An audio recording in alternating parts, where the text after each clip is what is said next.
Hi everyone. Google के 200 से ज़्यादा रैंकिंग फैक्टर हैं, उसमें से सबसे बड़ा और सबसे मोस्ट इंपॉर्टेंट रैंकिंग फैक्टर है वो है बैकलिंक्स। आज की वीडियो में हम देखेंगे कि कैसे आप बैकलिंक्स को बना सकते हैं, बैकलिंक्स की कौन कौन सी टाइप्स होती हैं और कैसे हम इन बैकलिंक्स को मॉनिटर कर सकते हैं। इसके साथ साथ ही मैं आपके साथ बैकलिंक्स की एक शीट शेयर करूंगा जिसमें मैंने 50 से ज़्यादा बैकलिंक्स को ऐड किया है जो कि बिल्कुल हाई अथॉरिटी बैकलिंक्स है, जिन पर आप बैकलिंक्स बनाकर अपनी वेबसाइट्स को रैंक कर सकते हैं। वीडियो को स्टार्ट करते हैं। मेरा नाम है अहमद रजा और आप देख रहे हैं लर्न एसईओ विद अहमद।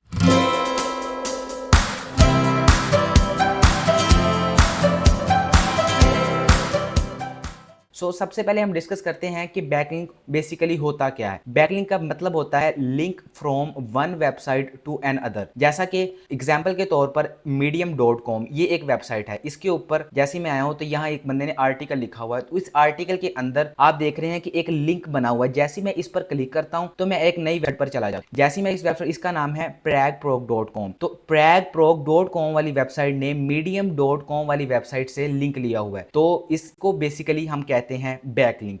अब देख लेते हैं बैकलिंक की इसमें इंपॉर्टेंस क्या है। बैकलिंक्स बेसिकली आपको अपनी वेबसाइट को रैंक करने में हेल्प करता है, इसके साथ साथ ही गूगल की नजर में एक ट्रस्ट सिग्नल होता है। अब इसके बाद हम देख लेते हैं कि इस बैकलिंक्स के अंदर टाइप कौन कौन सी होती है। बैकलिंक्स बेसिकली दो तरह के होते हैं, एक होता है डू फॉलो बैकलिंक्स, उसके साथ साथ ही एक होता है नो फॉलो बैकलिंक्स। सबसे पहले हम देख लेते हैं कि डू फॉलो बैकलिंक्स क्या होता है। Do follow backlinks for example आप कैसे चेक कर सकते हैं कि एक बैकलिंक डू फॉलो है या नो फॉलो है। आपने किसी भी लिंक के ऊपर आना है, उस पर राइट क्लिक करना है, उसके बाद आपने इंस्पेक्ट पर आ जाना है। जैसे इंस्पेक्ट पर आएंगे उसके साथ आपको कोड ओपन हो जाएगा। इसके ऊपर आपने देख लेना है कि यहाँ पर डू फॉलो लिखा हुआ है, जैसे कि यहाँ पर नो फॉलो लिखा हुआ है, तो इसका मतलब कि जो ये लिंक है, जो ये लिंक बना हुआ है, ये बेसिकली नो फॉलो है। अगर यहाँ कुछ भी ना लिखा हो तो इसका मतलब ये लिंक डू फॉलो है। अब देख लेते हैं कि डू फॉलो और नो फॉलो में क्या फर्क होता है और इनका क्या फायदा होता है। अच्छा, अब जो है डू फॉलो के बारे में देख लेते हैं। Do follow basically directly impact करता है हमारी रैंकिंग में। जितने हमें ज्यादा डू फॉलो बैकलिंक्स मिल रहे होंगे, हमारी वेबसाइट की रैंकिंग में उतनी इंप्रूवमेंट आती जाएगी। अच्छा, अब नो फॉलो बैकलिंक डायरेक्टली हमारी वेबसाइट को कोई रैंकिंग में हेल्प नहीं करते, लेकिन ये भी मोस्ट इंपॉर्टेंट है, ये हमें स्पैम से बचाते हैं। फॉर एग्जांपल हम लिंक्स बना रहे हैं और वो सारे डू फॉलो ही बनाई जा रहे हैं, तो ये एक सिग्नल होता है कि ये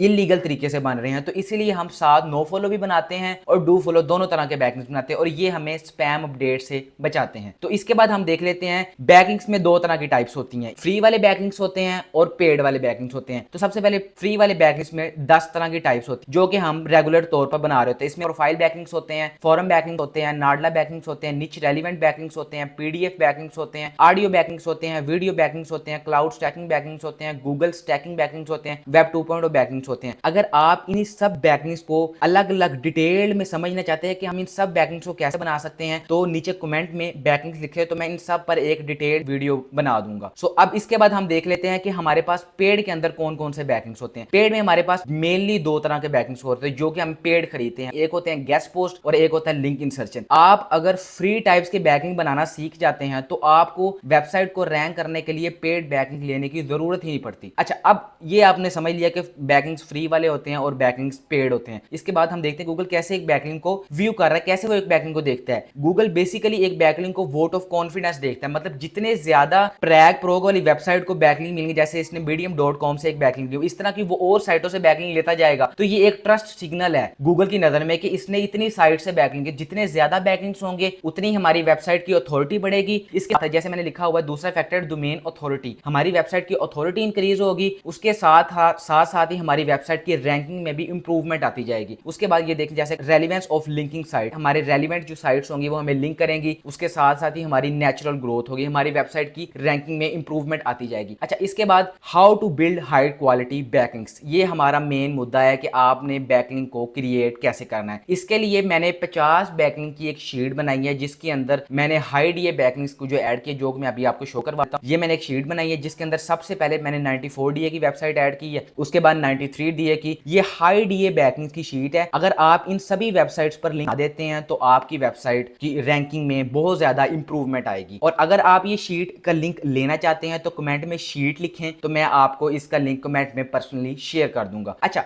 अब इसके बाद हम देखते हैं कि हम कैसे बैकलिंक्स को मॉनिटर कर सकते हैं। फॉर एग्जांपल हम कैसे देख सकते हैं हमारे कितने बैकलिंक्स बन चुके हैं, कितने हमारे बैकलिंक्स इंडेक्स हो चुके हैं। तो इसके लिए हम फर्स्ट ऑफ ऑल तो सर्च कंसोल चेक कर सकते हैं। हमारी वेबसाइट का अपना गूगल सर्च कंसोल में जाके चेक कर सकते हैं कि हमारे कितने बैकलिंक बन चुके हैं। अगर हमने अपने कंपेटिटर्स के बैकलिंक्स को चेक करना कि हमारे कंपेटिटर्स ने किस तरह के बैकलिंक्स को बनाया हुआ, उसके लिए हम दो तरह के टूल यूज करते हैं। एक होता है एचरेफ और एक होता है सेमरश। ये दोनों ही पेड टूल है। अगर आप भी ये दोनों पेड टूल लेना चाहते हैं तो आपकी स्क्रीन पर एक नंबर आ रहा होगा, आप उस पर कॉन्टैक्ट करें, आपको चीप रेट में ये दोनों टूल मिल जाएंगे। फर्स्ट हमारे पास टूल है एचरेफ। एचरेफ में आपने कोई किसी भी वेबसाइट का लिंक देना, फॉर एग्जांपल हम प्रैग प्रोग वाली साइट को एक कंपेटिटर हमारा मान लेते हैं और इसको हम यहाँ डोमेन में डाल लेते हैं। जैसे ही हम डोमेन में डालेंगे इसको हमने सर्च कर देना है। जैसे ही हम सर्च करेंगे उसके बाद ये लोडिंग करेगा।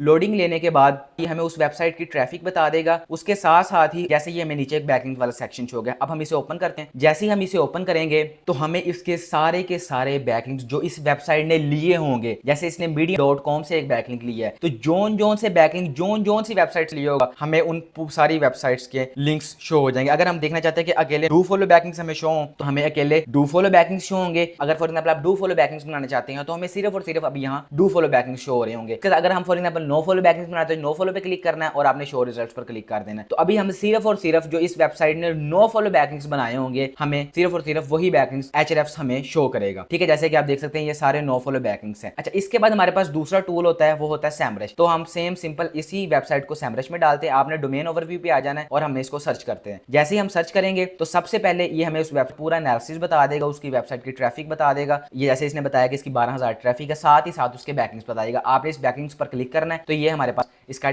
ओपन हो जाएगा। सो जैसे ही हमारे पास बैकलिंक्स शो होंगे, ये हमें देख रहे हैं कि इस वेबसाइट ने ये स्टैक ओवरफ्लो से लिंक लिया हुआ है, सर्च इंजन लैंड से लिंक लिया हुआ है, रेस्पिक.info से लिंक लिया हुआ है। जहां से लिंक लिया हुआ है वो सारे हमें लिंक्स यहाँ शो होंगे। इसके साथ सेम एज इट इज एचरेफ की तरह हम यहाँ देख सकते हैं हमें नो फॉलो लिंक्स चाहिए, हमें एक ओनली डू फॉलो लिंक्स चाहिए, तो ये हमें सारे बता सकता है। और हम भी अगर ये हमारा कंपेटिटर है तो हमने भी जहां जहां इसने लिंक्स बनाए हुए हैं हम भी वहां लिंक्स बनाएंगे तो हमारी वेबसाइट भी रैंकिंग में आने लग पड़ेगी। अच्छा, ये तो हमने देख लिया कि हमने अपने कंपेटिटर्स की वेबसाइट को कैसे उसके बैकलिंक्स को निकालना है। अच्छा, इसके बाद देख लेते हैं कि बेसिकली हमारे जो बैकलिंक होता है ये हमारी रैंकिंग पर क्या इफेक्ट डालता है। सबसे पहले जो होता है ये हमारी वेबसाइट की अथॉरिटी बढ़ाता है, जैसे जिसे हम कहते हैं डीए, डोमेन अथॉरिटी। बैकलिंक जितने ज्यादा बैकलिंक होते जाएंगे ये हमारी वेबसाइट की अथॉरिटी को उतना ही इंक्रीज करता जाएगा। उसके बाद दूसरा बेनिफिट होता है जैसे हमारी अथॉरिटी इंक्रीज होगी, हम गूगल हम पर ट्रस्ट ज्यादा करेगा तो हमारी रैंकिंग को इंप्रूवमेंट मिलती जाएगी। उसके बाद ये हमारी रेफरल ट्रैफिक को इंक्रीज करेगा। रेफरल ट्रैफिक क्या मुराद है?